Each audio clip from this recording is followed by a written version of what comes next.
Let's prepare the perfect grow sack. So before we plant anything, we need to prepare a healthy growing environment. A strong, productive garden always starts with healthy soil. So the first step is collecting good quality topsoil. As you can see, my soil contains some small stones here and there and gravel. I actually leave this in because they help improve drainage and reduce soil compaction. So this will create tiny space in the soil inside the sack where both air and water can move freely. And you know, healthy roots need oxygen just as much as they need water. So good soil structure is very important. Next, I begin layering my sack. Actually, you can see picking some dry leaves to have them as the first layer of my sack. So there we go. We have the dry leaves. Instead of just having the soil alone, I chose to put dry leaves, and that's how I grew, or rather, I prepared all those other sacks, the other sacks.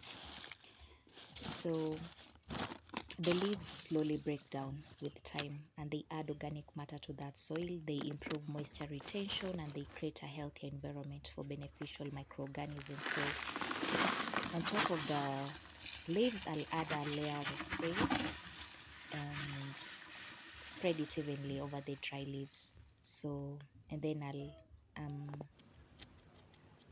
add more soil, add the second layer of dry leaves in the middle, and then add soil later, and then do some watering, as you can see. So you can clearly see the soil is draining my water quickly, and that's so perfect for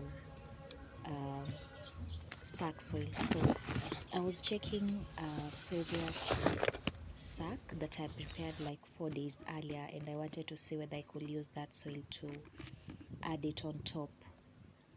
So this is manure, and I'm preparing it to add to my soil. If you don't have manure, don't worry, you can prepare compost, and I'll do a video on how to prepare compost manure. So I'm adding the manure to my soil, and then I'll mix properly through all the sacks that I need, and then mix, and then make sure that it is well mixed, more so on the top layer, because whatever I'm planting will not really be deep. The roots will not really be deep. So I'm really concentrating on between the top and the middle part. And so here I fetch some water to water the soil and let it settle naturally. So watering activates beneficial microorganism, and it also helps the natural process of breaking down the organic materials. So I water until the soil is evenly moist, but I avoid making it waterlogged. So you need to avoid making it waterlogged. And then after watering, I leave the soil to rest for about 5 to 7 days before planting. So this will allow the organic matter to begin decomposing, of course the soil to settle naturally, and the nutrients to become more available for young plants. So yeah, after those days, the sack is ready for planting.